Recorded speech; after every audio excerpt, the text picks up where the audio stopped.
Hi everyone, I'm Mick Arnold and I'm here to read you an excerpt, hopefully, from the second book of the Broken Wings series, Wild Blue Yonder. Here we go. You're sure you haven't heard anything from him? Ruth Stone put down the piece she was editing for the next edition of the Hamburg Gazette and tried to usher up a smile her face didn't feel like finishing. She was very fond of the young pilot who stood anxiously wringing her hands in front of her. Considering the amount of time said pilot had spent around her cottage since getting together with her nephew Herbert, or Lawrence as everyone else called him, this was a good thing. Mary Whitworth Baines had asked her the same question every day for the past 2 weeks. "I'm sorry, Mary," she replied, knowing it wasn't the answer either of them wanted to hear. "Believe me, you'll be the first to know if—" She hastened to amend her words as her friend's mouth dropped open. "I mean, when he contacts me. If he doesn't write to you first, of course." Mary whipped off her Air Transport Auxiliary cap and swiped the back of her hand across her brow. The weary expression on her face mirrored the one on Ruth's. "I'm sorry. Really I am. It's just I'm so worried about him." "Me too, honey. Me too. It'd help if we only knew where he was or what he was doing," Mary sighed, letting her head slump before slowly raising it to look at the older woman. "Special branch or not, you would think they'd let him write or something." "I agree, but obviously not." "And you're sure he didn't give you any hints where he was going, or how long he'd be away?" Ruth turned her head to where her assistant and reporter, Walter, wasn't bothering to hide his curiosity at the conversation. "Make yourself useful and put the kettle on, will you, Walter?"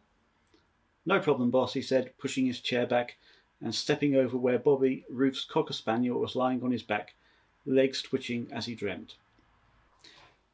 "Please," she turned back to Mary, allowing a little exasperation to show. "You ask me the same question every day and the answer's still the same." Mary was granted a little time before replying by the appearance of Walter with the tea. Taking hers with thanks, she took a quick sip, scalding the tongue a little. "I'm sorry, Ruth. Really I am. I'll try not to be so troublesome. I just can't stop worrying about him." Ruth's own nerves betrayed her as her cup rattled a little when she placed it back on the saucer. "It's all right. I do too." Then, as a thought struck her, she picked up the piece of copy she had been working on. Passing it to Mary, she said with a grimace, "This may give us both some perspective." 10 minutes later, Ruth had shut up the newspaper office for the day, and they were making their way back to Ruth's Riverview cottage.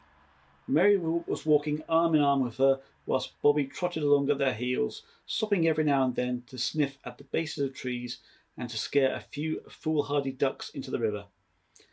The article had obviously given Mary much to think about, exactly as Ruth had hoped. Even Bobby's antics, usually enough to set anyone laughing, were being ignored. Mary didn't even appear to notice when he scampered around her heels, dropping, picking up, and then dropping again a stick for her to throw. Taking pity on him, Ruth stooped and threw the stick, hoping it wasn't coated in what it smelled like.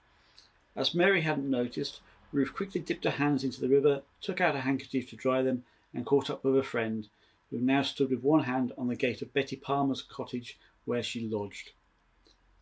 "Mary," Ruth whispered, laying a hand gently on her friend's shoulder. She hadn't meant to shock her with the article, merely make her realise there were bigger issues in the world than their own troubles. Perhaps showing her the piece she had written on the Luftwaffe air raid on Exeter the night of the 3rd to 4th of May was too much. It wasn't like her own imagination wasn't running away with her sometimes as well. Obviously she'd known her nephew far longer than Mary, who'd only met him the previous year. However, the two had grown close even in such a short time. Perhaps the relationship had progressed so quickly because of the incident at the airfield last year.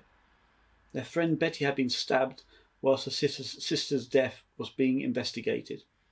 At first, Ruth hadn't entirely approved of the lodgers, both Betty's and her own, all members of the Air Transport Auxiliary, setting themselves up as real-life Miss Marples. To say their methods were unusual was to put it mildly, but with a hefty dose of luck, they had played their part in bringing the matter to a satisfactory conclusion. "If I'd known it would have had this effect on you, I'd never have written the article," Ruth told her when Mary still hadn't made a move to open the gate. "Really, I don't know why I did.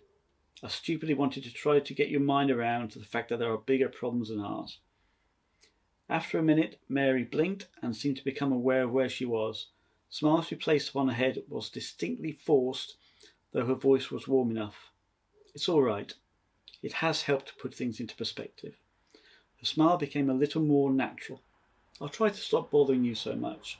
She took her hand off the gate and linked her arm with Ruth's again, and the two set off once more towards the cottage. Can't help it, Mary blurted out as the two of them stopped before Ruth's front door. I think I love him. Neither of them noticed who was waiting in the shadows for them. As Ruth took out her front door key, a telegraph boy, one of those unfortunately nicknamed the Angels of Death, stepped out and handed her a telegram. All the blood drained from her face, and she fell to the ground in a dead faint. And that was the end of chapter 1, everybody. Well, I'd like to thank Dharma Winter for the patience and for recording this video.